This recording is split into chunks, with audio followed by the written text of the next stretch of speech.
So our next topic is white revolution, श्वेत क्रांति।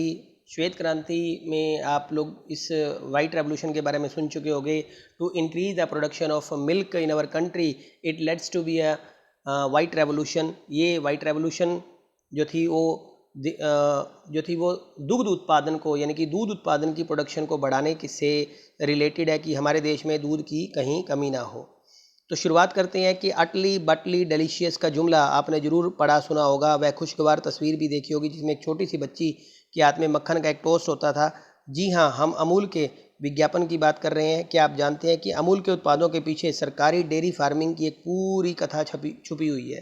मतलब एक सिस्टम जो था वो डेयरी फार्मिंग का, ये कोऑपरेटिव डेयरी फार्मिंग की एक पूरी की पूरी कहानी छुपी हुई है। मिल्क मैन ऑफ इंडिया के नाम से मशहूर वर्गीज़ कुरियन, ये एक नंबर का क्वेश्चन जो आता है, who is known as the milk man of India, the father of white revolution. अगर आपसे पूछ लिया जाए the father of white revolution in India, again मशहूर वर्गीज़ कुरियन जो थे उनको इस चीज़ का क्रेडिट जाता है। या मिल्क मैन ऑफ इंडिया के नाम से अगर पूछ लिया जाए तो ये भी वर्गीज़ कुरियन इसी का आंसर होगा। गुजरात सहकारी दुग्ध एवं विपणन परिसंघ की विकास कथा में केंद्रीय भूमिका निभाई और अमूल की शुरुआत की। यानी कि अमूल जिसके आप प्रोडक्ट्स यूज़ कर रहे हैं, जो मिल्क और मिल्क प्रोडक्ट हम लोग यूज़ करते हैं, इसका क्रेडिट जो जाता है वो सारा का सारा वो वर्गीज़ कुरियन को जाता है, जिन्होंने आज कोऑपरेटिव सिस्टम को भारत में शुरू किया। गुजरात का एक शहर है आणंद। सहकारी दूध उत्पादन का आंदोलन अमूल इसी शहर में कायम है। इसमें गुजरात के लगभग 25 लाख दूध उत्पादक जुड़े हुए हैं, यानी कि 25 लाख लोग इस दूध उत्पादन से जुड़े हुए हैं। ग्रामीण विकास और गरीबी उन्मूलन यानी कि पॉवर्टी एलिवेशन के लिहाज से अमूल नाम का यह सहकारी आंदोलन अपने आप में अनूठा और कारगर मॉडल है।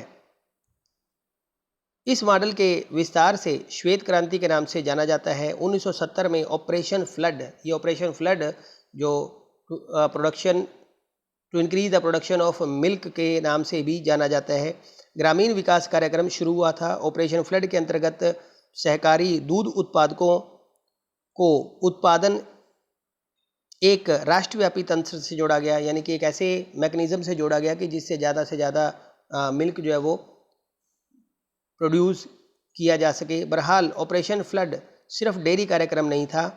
इस कार्यक्रम का काम को एक विकास के माध्यम के रूप में अपनाया गया था ताकि ग्रामीण लोगों को रोजगार के अवसर मिल सकें, उनकी आमदनी बढ़े तथा गरीबी दूर हो सके।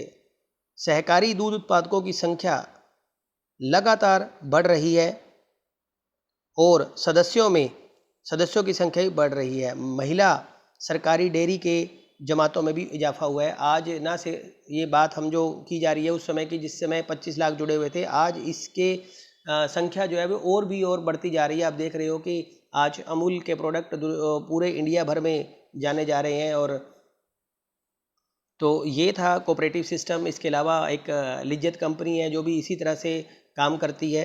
लिज्जत के जो पापड़ है वो बड़े मशहूर हैं, तो आप लोगों ने सुना होगा इसका नाम, तो ये भी बड़े मशहूर हैं। तो ये जो थी वो वाइट रेवोल्यूशन के से भारत में जानी जाती है, जिसका क्रेडिट जो है वो वर्गीज़ कुरियन को जाता है।